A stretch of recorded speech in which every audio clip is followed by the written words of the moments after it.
guys recognize the person that we see right now? Of course you would. It's the voice actor, Takahashi Rie, voice actor of Megumin, Emilia from ReZero. You know that voice. Japan's most delusional voice actor, though, apparently, in a good way. Is she a gremlin? Maybe she's actually a psycho. Let's hear it. Takahashi Rie's childhood dream was to become a singer on a shining stage. But this quickly changed in middle school when she watched Higurashi. Inspired by Satoshi Hojo, she became infatuated with the idea of becoming a female voice actress that voices boys. Thank you, Shiroi, for the 12 months of tier 1 appreciation. What's a year? But, hold up. This voice actor got inspired by this boy. And she wanted to voice act boys? Becoming a female voice actress that voices boys. Okay. She's a SHOTACON. I mean, a lot of, like, have you noticed that a lot of, like, young male battle shonen protagonists, they're all voiced by women. Like, I haven't watched Hunter x Hunter, but I think Gon, One Piece, it's a grandma doing it. Goku, it's a grandma doing it, right? Bleach, Ichigo, not the same. But there's a lot of like young boys being voice acted by women. And also a Chunibyo. We'll get into that later. Her love for anime brought her into the Broadcasting Club and the Light Music Club, the latter from the influence of K-On! As the main guitarist and vocalist, her onstage experience would build the stepping stones for her future success as a voice actress. This music experience would bring her to apply for 81 Productions voice acting training school, although she would be instantly rejected at the document screening. Look at that, man. Don't let your dreams be dreams. One of the greatest voice actors in the industry right now got a rejection immediately.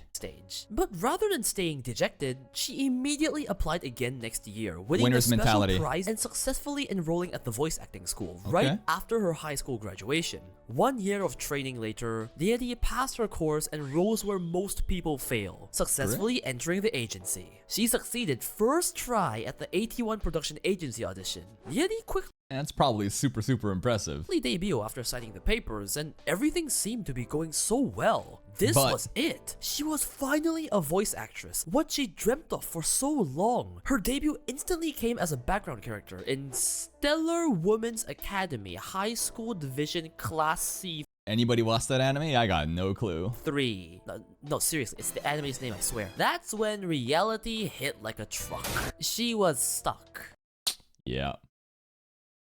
You can't just get A-list roles. You're a newbie. I think that, I don't know how much meritocracy is present in the voice acting industry, but I'm pretty sure, like, if you're a complete amateur, you're a noob, you know, coming in, you're going to have to just take on these less attractive roles, right? These side supporting cast roles, and it's really hard to get recognition like that.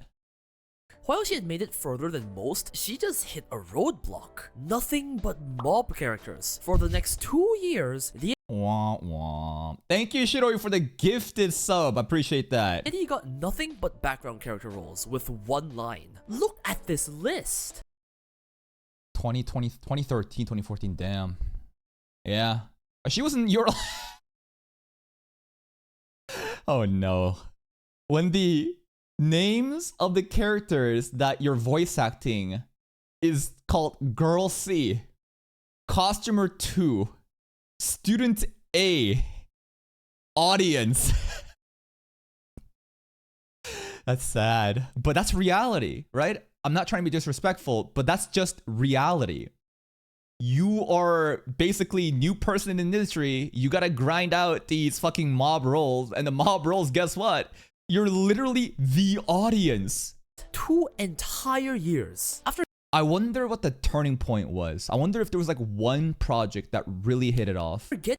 getting into a renowned agency, her life path took an interesting turn as she had to take up a variety of part-times to support herself. Yeah, we have the generic retail, waitress, stuffing bras into cardboard boxes all night, but the most interesting one was a gym receptionist. Not because of the nature of the job, but because she worked together with her mom. What?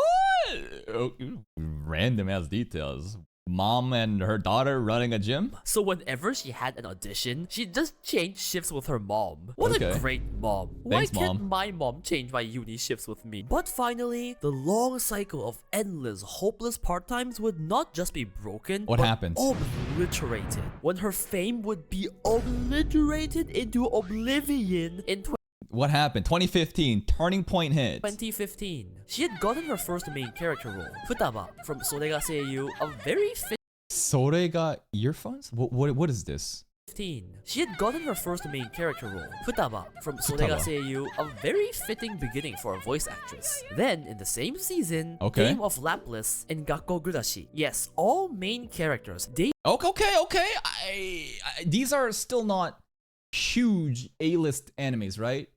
I mean, just because I don't recognize it, I guess doesn't really mean that it's bad, but I haven't heard of these animes. Also, what the fuck is this fan service? Look at this butt flapping up the cheeks.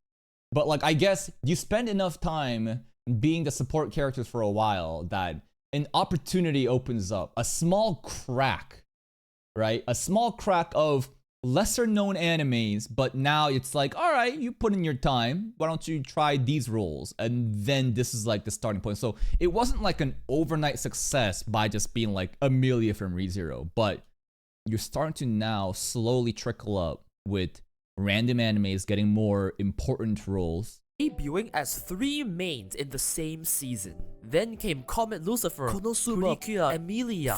I don't know Comet Lucifer. I don't know these ones. I do know Mashu though. Damn, she voices Mashu? But yeah, Konosuba, I think definitely. Emilia as well, right? Megumin and Emilia, they're definitely like super important roles. Grand Order, Yurukam Takagi-san, Tomboy Girl, Jigokuraku. I didn't even know. I straight up didn't even know she was Tomo-chan. And this is a rom-com that I glaze over and over again whenever we compare rom-coms. Damn. Because like Tomo-chan, the voice range is different. The way that you sound is like, because Amelia is a very dainty girl. Tomo-chan is a tomboy. Like very masculine. Damn, that's a big range. Tomboy Girl, Jigokuraku, Oshinoko, Knights, Princess Connect, and yes, Genshin, Huta. That's right, Huta voice. Wow, all huge hits. And by this point, she's already a superstar. In fact, 2015 Yeri broke out so much, even she was confused. Like, huh? Why? Why now? But amongst all the— Why now indeed? Well, based on the detail, maybe there's again more details that we don't really know, more things that we don't understand from the background scenes, but up until summer 2015, she did random NPC lines. She spent like 2 years or something, right? And then these animes that you see hovering over, she got some main character roles. I guess it was well received. So it's like it's a matter of like, she was always talented. It's not as if something fundamentally changed here. She was always talented, and now she's actually giving small opportunities, and then it got recognized. And then the momentum keeps building, and you get more people willing to cast you in these different roles. These incredible roles. Luck is definitely definitely a skill, right? I think that in order to get lucky, you need to position yourself to be lucky. A lot of people will always find excuses on why they won't try anything because it's impossible for them. For example, how many people are like, oh, I'll never be a streamer, I'll never be a content creator, I'll never get to my, dream jobs or whatever because it's impossible. You have to get lucky to do it. That is true, but luck is a concept that applies everywhere. You need to be prepared to get lucky. If you're not grinding every day and positioning yourself to become lucky, when the opportunity comes knocking at the door, you're not ready to execute on that opportunity. So luck is like a combination of when opportunity meets preparation, but most people won't even prepare because they've already given up because they think that it's just RNG. That's why when an opportunity ends up knocking, you're not equipped to execute on that chance. One stands out the most. Megumin is everyone's favorite Chunibyo arc wizard from Konosuba and is not just the first main character that blew the Yeri to stardom, but what I'd argue to still be her most popular and iconic role. Yeah. What's most incredible is the Yeri is like Megumin for real for real. So it matched. She is actually Chuni. The thing about Megumin and the voice acting is the fact that it's so exaggerated. When you see Konosuba episode, 2 or 3, and you have like Megumin enter, it is bizarre. The exaggerated Chunibyo voice acting definitely like highlights her voice acting potential. And not only that, she's also that in real life, so no wonder it was a hit success. Yes, Liedi is a real-life Chunibyo. Oh boy. So this dates way back to Liedi's middle and high school days. Just like Megumin, at around the age of 14, she'd be writing crazy poems. Like Love is Everything, Betelgeuse's yapping level of poems. In high school, she was so crazy over K-On!, she'd literally bring all the snacks and tea sets to their club room at school and she wanted to live K-On! If you want the Discord, you gotta wait till the end of this video. try and imitate the tea time in K-On! I think that should give you a pretty good idea of the crazy gremlin Liedi was as a student. I don't even think she was bullied, she was decently extroverted, she just kind of was the weird. She's just wacky and bizarre, right? She's just outgoing, chuny girl. Cool to see. Weirdo Chunibyo in her school and lived by that. But somehow, in some universe, this universe, this skill came into handy in giving her her first big role. When she first took the Konosuba auditions, she actually applied and sent in recordings for the position of Aqua. But when the scriptwriters heard the tape, they went, nah bro, this girl is absolutely Megumin. They literally, and I've never heard of this being done in the voice. This is the opportunity meeting preparation. She was the perfect cast for it. She had everything that was going to be Megumin, but she herself didn't even realize that she should be Megumin. The stars align, and then the opportunity of a lifetime shows up. Definitely, she got lucky, but you can't say this is blind luck. She earned that luck, if you understand what I'm saying. Voice acting world before, requested her to send in a voice audition for Megumin as well, and with only the tape recording and document screening, with absolutely no live auditions or second rounds, they just took Lieli in as Megumin. Is Chunibyo aura visible?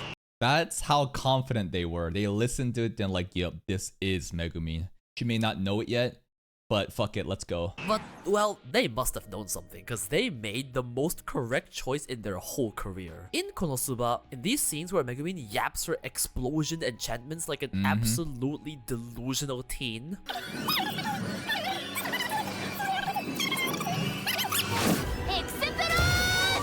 the script the explosion, right? That's such an iconic line. Given to Liedi showed, all they wrote was enchantment. All of this explosion gibberish, every single time, was completely written by Liedi herself. That's hilarious, because it kept changing. I noticed when watching Konosuba that the chuny lines that she says before explosion was not consistent, as in like, it kept changing. So I'm like, what the fuck? I guess the character Megumin is so chuny that she just comes up with, you know, new edgy lines to say. Yes, but also, the voice actor herself is the one also changing it. They just made her do it. And Liedi herself said that she put her own thoughts and feelings into these enchantments. The Chunibyo spirit is just too powerful. This can only be done by a true Chunibyo at heart. In fact, she got so good at writing these enchantments, she got invited to help write them for Isekai Quartet 2. She's like, it's like when the voice actor is literally the character of the anime. They're like, you know what? Fuck it. Bring her into the production step part. We need to get her to actually help us make this anime. Ooh, and got thank you, Vidant1239 with the tier 1 sub. Appreciate it, buddy. Credited as so. So yes, she's a natural at this. Because she is a Chunibyo. She is Megumin. In fact, speaking of being your own character for real, by the account of many other voice actors, when Liedi... Oh my god. This is a voice actor of Rem? Oh my... I'm just gonna second guess most people from saying who's Rem anymore. Oh, okay. He gets drunk. She acts exactly like Emilia in this OVA. Really? Memory Snow OVA. Yeah, Drunk Amelia is very cute. Being all sweet and fluffy, to the point where the other voice actors with her were so concerned they couldn't really drink. And then we have this. Like a kid? 13? 14? So yes, Liedi has a reputation of being a SHOTACON. Young boys are good civilization. Oh, okay. I mean, if you remember a couple minutes ago in the beginning of the video, what was her inspiration to voice this boy? It's not really a Shota, I guess, but okay, okay. Tell me more about the SHOTACON behaviors. And by reputation, I mean literally staff makes fun of her, her audience makes fun of her, and if you're a big fan of her, you probably know it. This is not a secret. For God's Takahashi Rie will go after little boys, even if they're premium supporters. Go after little boys? You hunting little boys? Not a secret. For God's sake, she shills it openly. It all started when Lieri watched Inazuma 11, yo!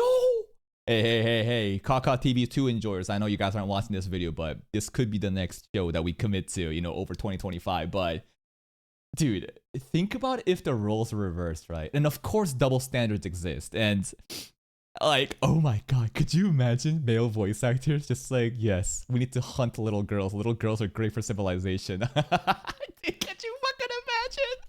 Inazuma 11. She looked at the main cast and went, oh, I feel something and it's not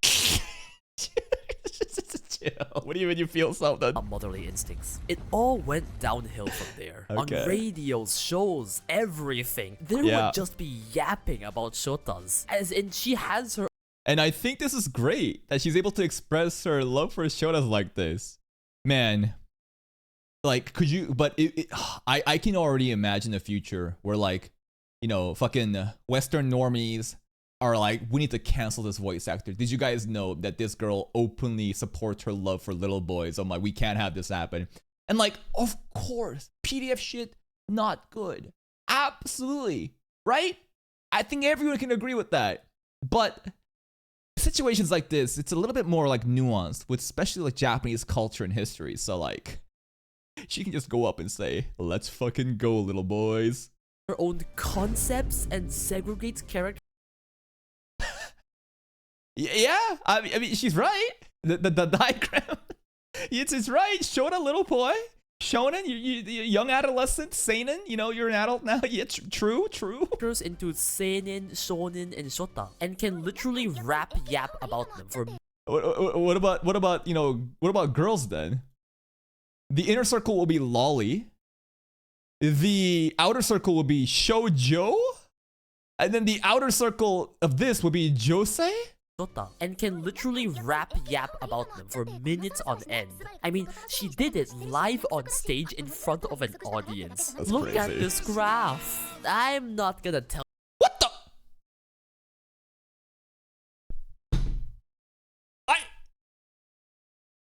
That's weird. That's so weird. That's me. I mean, I mean, it's 7th print. It's literally the Shota anime. Well, that's weird as fuck. That's the first time I've seen like me show up in another person's face in a video like that. Shit. Anyways, let's just keep going. Let's just keep going. Tell you the fluid mechanics of Shotas, but there was this instance where she was. This is a bad look, bro. This is not a good look. Okay. Look at the pictures around. This is not a good look. Okay. Oh no. Oh, what the fuck is this, dude? Oh shit. Okay. This instance where she was hosting a live show with good friend and colleague Aoi Yuki. One of the fill in the blank questions was. Sorry. Yeah, I saw the other picture too. Yes, I'm on left and top. Yes, I saw 2 of them. Blank enthusiast. To troll Lieri, the staff literally just wrote Shota on her script to read out, which was met with Lieri giving her Shota PhD yap. And I quote, "What would I talk about if it wasn't Shota, huh?" That's how you. I don't know. Are you interested in anything other than little boys? To everyone is to this Shota fanatic. It's like a given at this point. But there was also another instance on Lieri's birthday where again, Aoi Yuki asked her on Twitter what she wanted as a present. A little boy chained up 12 hours. I don't know. What does she want? To which she replied, "A shota drawn by you. Aoi Yuki." Drawn. What the hell are those hips? Proceeded to draw a shota version of Sumi from Rent a Girlfriend to the Eddie. Yes, Okay. this was all public. Rent a Girlfriend mentioned. It's amazing. Also, her drawing is really good. Just a quick disclaimer, no, this stuff is just seen as good fun in the Japanese otaku. Yeah, it's just good fun, right? This is not the land of the West where, dude, this would go fucking crazy, man. You can already just imagine the Twitter post, right? You can already imagine the reaction videos and the videos of like, you know, voice actor canceled for, you know, liking little boys, right? Because in West they treat it way too seriously. It's like they would condemn her as a PDF file over in the West, but over in the East in Japan, it's just considered like good fun, and that no one is actually thinking that she's a PDF, and that this is more normalized over there. And I'm not saying one or the other is more correct. It's just like a cultural divide. Community, and Yeti's not gotten any hate or anything over this. Please don't harass anyone. I know how Twitter can be sometimes. Exactly, bro. I love this post. Twitter's the only place where well-articulated sentences will get misinterpreted, right? You can say, "I like pancakes," and somebody else will say, "So you hate waffles." People will read something and they'll victimize themselves. They're like, "Oh, you like that one thing? Well, why don't you care about the thing that I care about, motherfucker?" The last thing I want to quickly introduce is Yeti as a singer. By the way, I also sing on Twitch. Come check it out. Link in description. I'm sure most of you know that she sang many songs as her anime character roles. She did all the endings of Takagi-san, a bunch of Emilia's songs, Ai and Bikoma. Oh, she did Takagi? Takagi is funny too because the boy is a Shota, right? And has literally performed like the whole premise of Takagi show is like, it's kind of like Nagatoro, right? Except Nagatoro is tanned, Takagi isn't, and they both tease the boys, right? They're both like kind of like very what's the word? I'm not gonna say perverted. They act more mature for their age, and then they tease the boys, right? Idol. Yes, the viral opening of Oshinoko as Ai on the big stage live. But did you know she's also released several albums, singles as an individual solo artist, and it is incredible. Her style of music, and I don't know if I'm crazy, feels a bit akin to Zuttomayo, the slightly funky and very rocky vibe, like that, which would make sense because she's publicly stated she really likes Zuttomayo. Her MVs have such high budget, unique animation. I love the emphasis on the pop-up like art style, and I particularly love the message behind the songs. There feels to be a sort of I'm sorry, messages as Japanese songs is something that's always gonna go over my head because I'm never actually like reading the lyrics or understanding the lyrics. I'm just hearing right now. And ReZero as well, right? She did so many covers, like special endings, special, you know, songs where Emilia herself is the one singing. Understanding that the world is unfair, that there's so much suffering, and many people hold such biases against themselves, yet still tells us to keep a glimmer of hope because we're better than we think we are. And she probably speaking from the heart of when she got rejected and when she was struggling, you know, just doing a bunch of mob NPC roles and then eventually got lucky. That's a very good message to be sending. It really brings me to the question, why do you think Yeti has been so successful? Why do you think she succeeded? I think that for every one of her, you're gonna get thousands and thousands of almost equally qualified people that won't have the opportunity. Because that's the unfortunate reality of just the world and competition. Not everyone is gonna succeed just because you're capable, right?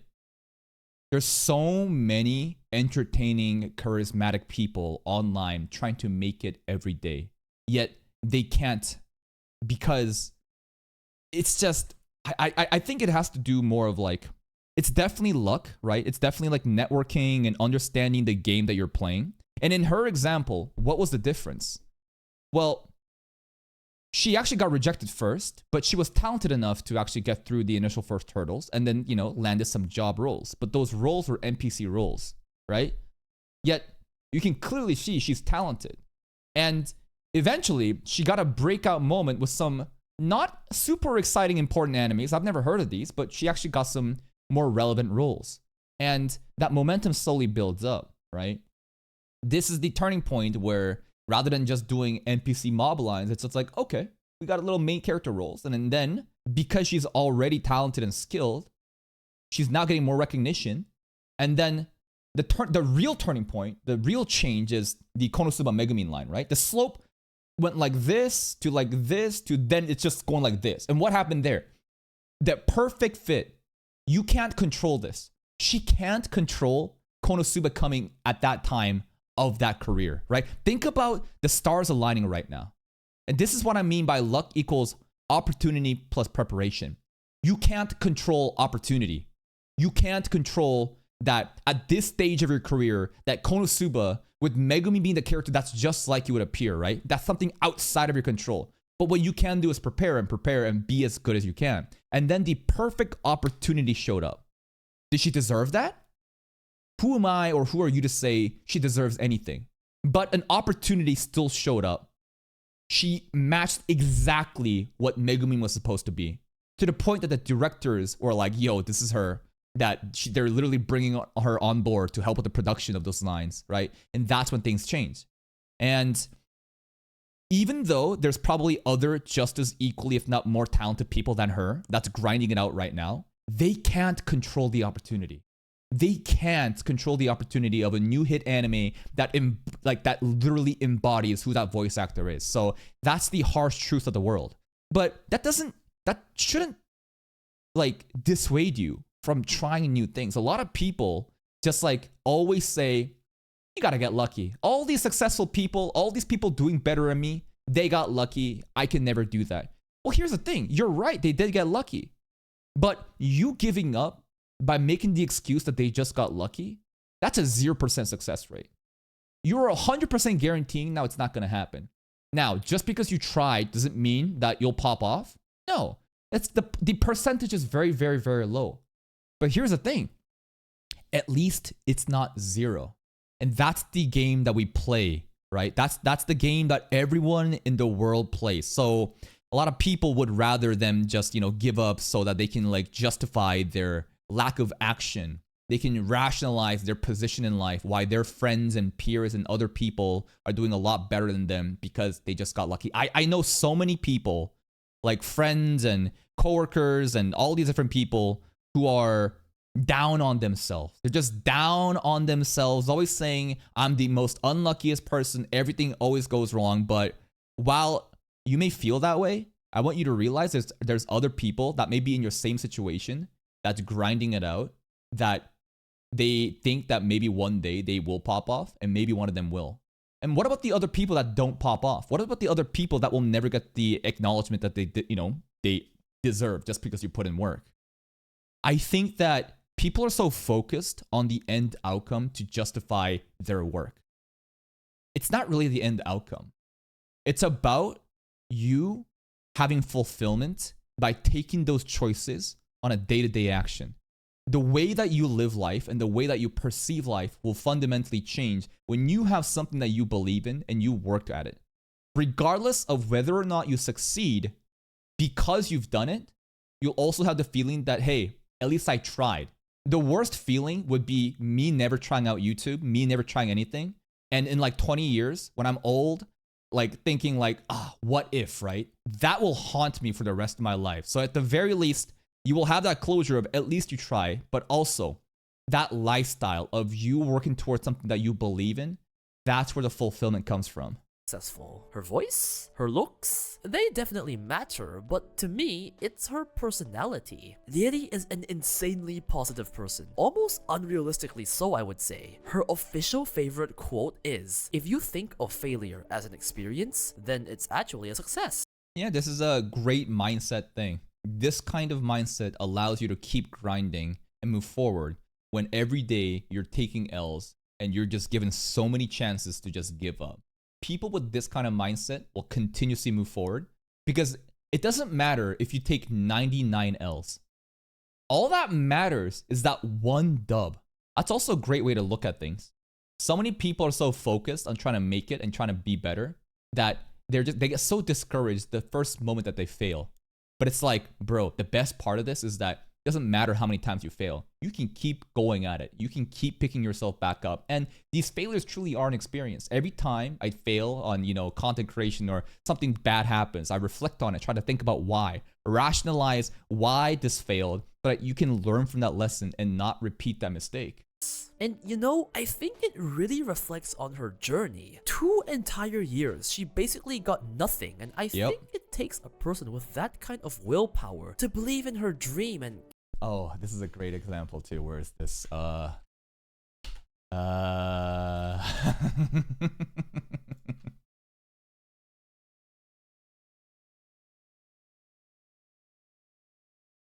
guys know this one?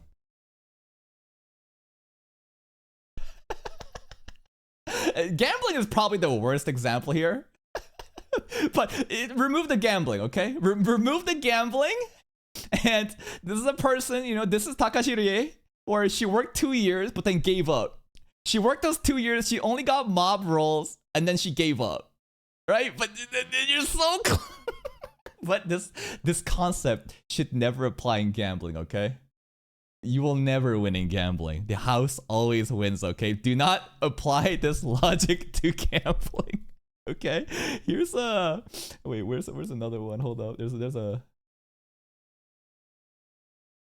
Yeah, I think that this is a better one. This is way more meta. Okay. What's happening here? We got an extra layer, right? Before we only had this. But basically, now this is a thought bubble of the guy that's actually on the grind. And the guy on the grind knows not to give up. The guy on the grind realizes that, hey, eventually you will get there. But the fucked up thing here is that the diamond isn't even present here. The fucked up thing about this meme is that this guy is aware that you shouldn't give up. You should continuously pushing forward. But there's actually no outcome at the end. This is actually more morbid. Holy fuck. This is actually... Yes, not knowing when to give up can ruin your life, dude. Yes, I agree. And honestly, this is a good example of not knowing when to give up can ruin your life. And that's very tricky, right? Who am I or who are you to tell other people that you should give up? This is something that's very personal and something that only you can come up with, right? You should know your own limitations. You should know your own potentials, right? There is no pride or any sort of feeling of entitlement that you deserve success simply because you work hard. You gotta work smart. And you could just end up grinding for no fucking reason because you didn't know that you're playing the right game, right? Sometimes you have to really do some self-reflection and think am I actually cut out for this? Do I think I can actually do this? And that's a very difficult personal, question you need to ask yourself. Keep going. Many people would have just given up, gone to college, get a normal job, but she really stuck through. And the thing is, with the many interviews I read through, she always talks about how important it is to be confident in yourself, to not lose yourself, and how much of your self-doubt is just your own bias against yourself. How it's important to be able to see yourself from an ego's view. Yes. Oh, this is actually really deep. You might not think that this is deep, but this is all about self-talk and the perception. Here's a good example. From ReZero episode 18, the whole Rem and Subaru discussion, how Subaru tells himself that he's a fucking loser, that he's done nothing with his life, and this is pure arrogance. That is true, but that's one side of you, and that's how you perceive yourself, while other people might perceive a much more idealized version of yourself. Whether or not this is true or not, of her, saying you can do it, it doesn't matter. It's the belief that you think you can do it.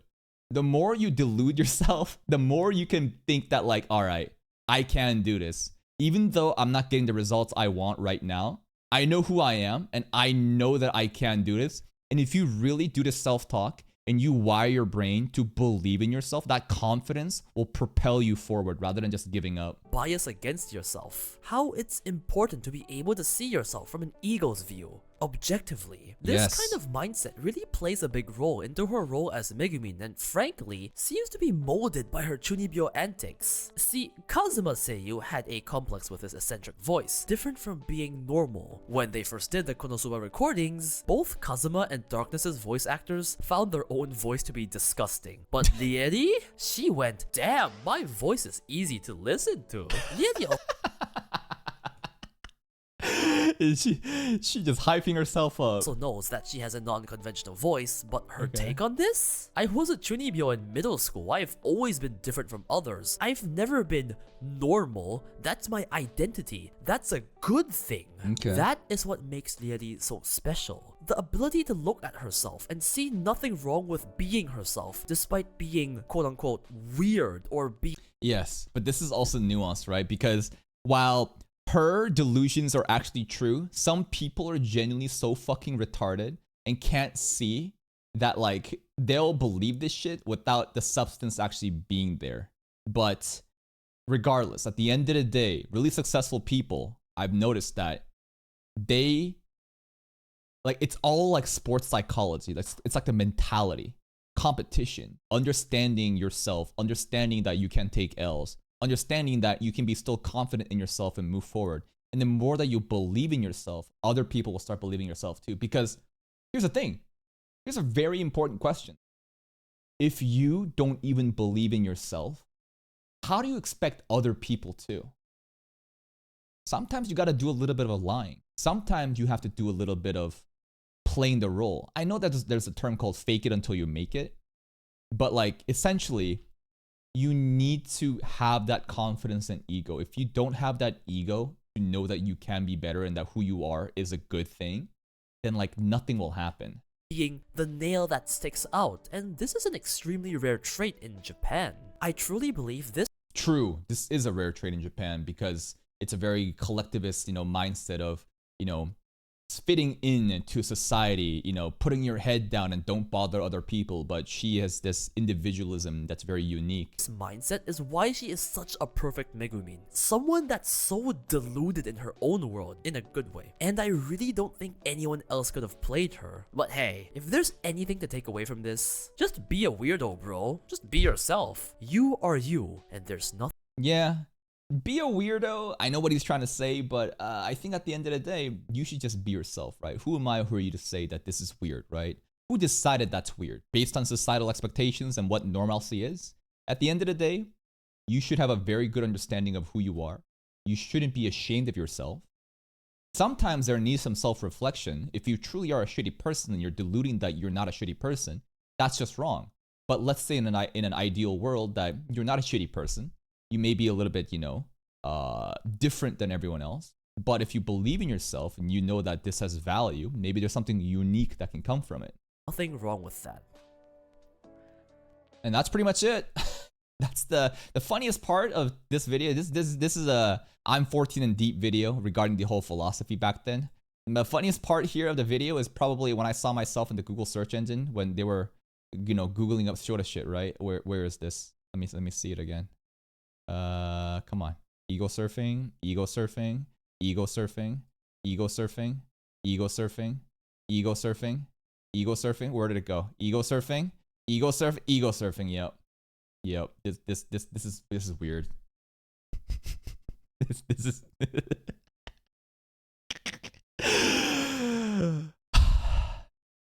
Am I wrong though?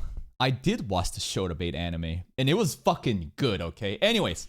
Here's a video. Please go give RedJoker a like on the video if you did. Please check out their channel.